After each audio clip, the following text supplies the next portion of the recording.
Everyone in Ridge City remembers the Greenlight Bank robbery. It wasn't just a crime. It was an event that made seasoned detectives question the very nature of reality itself. Imagine this: a quiet, ordinary Tuesday morning. The sun is shining, people are lining up for coffee, and inside Greenlight Bank, everything is running like clockwork. Then, at exactly 9 o'clock a.m., chaos strikes, but not in the way you'd expect. There are no masked men, no shouted demands, no guns. Instead, there's silence. Every single computer screen in the bank simultaneously goes black. 2 minutes later, at 9:02 a.m., the next impossible thing happens. The entire security camera system freezes. One moment, the monitors show the lobby, the tellers, the vault door. The next, they're stuck on a single frozen frame. The digital eyes of the bank have been blinded. The staff is confused, maybe a little panicked. Is it a power surge? A technical glitch? They start making calls, trying to reboot the systems, completely unaware of what's happening just a few feet away. Then comes the final, chilling event. At 9:05 a.m., with a soft, almost imperceptible click, the massive, state-of-the-art vault door unlocks itself. No alarms are triggered. No deafening explosions echo through the building. No forced entry. It just opens.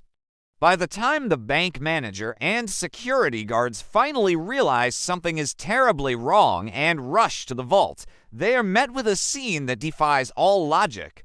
The vault is wide open, and inside, it's empty. A staggering $4.7 million in cash is gone, vanished into thin air, and the most baffling part, not a single unauthorized person had set foot inside the bank. The police were stumped. Detectives pored over the security footage, replaying the last few moments before the system crashed over and over again. They watched the footage of the street outside, the lobby, the hallways. Nothing. It was a perfectly normal morning right up until the moment everything went dead. It was like a ghost had simply willed the money away. There were no fingerprints, no footprints, no stray hairs, no witnesses. It was the definition of a perfect crime. But one sharp-eyed officer, a rookie on the force, noticed something everyone else had missed. He slowed the footage down, frame by excruciating frame, and there it was. On every single computer screen in the bank, for a split second right before they all went dark, a tiny green dot flashed in the corner. It was there for less than half a second, a digital breadcrumb left in the dark. It was the only lead they had, and it was barely anything at all. This tiny green dot, this seemingly insignificant flicker of light, was their key. It led them down a digital rabbit hole into the deepest, darkest corners of the web.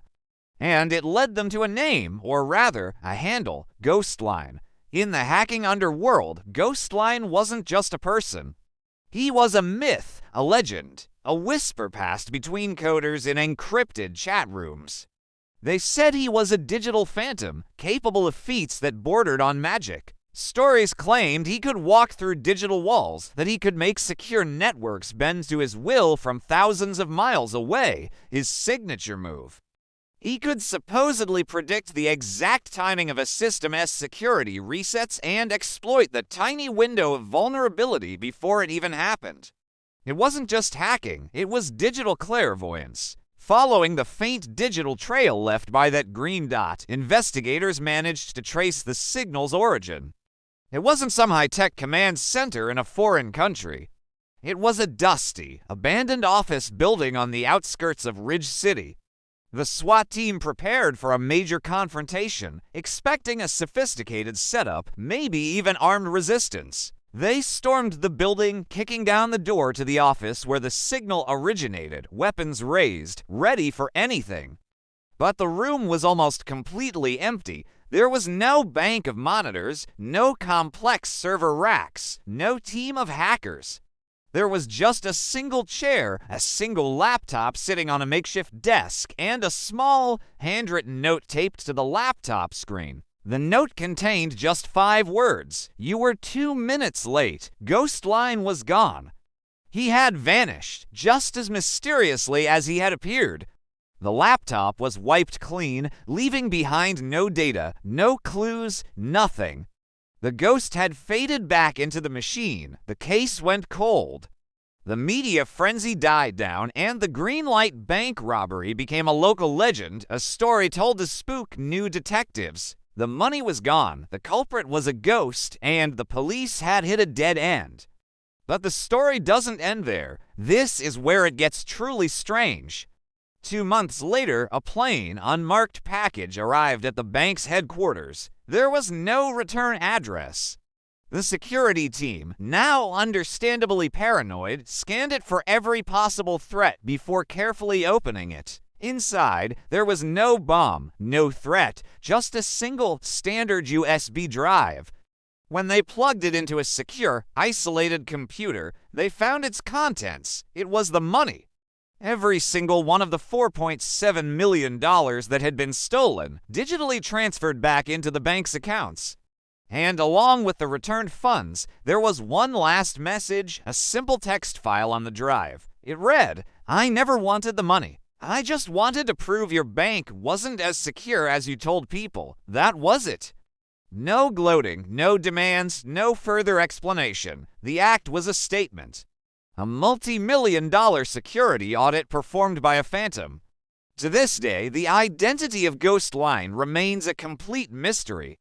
The FBI, the NSA, every 3-letter agency you can think of tried to uncover who he was. They found nothing. No real name, no known associates, no past records.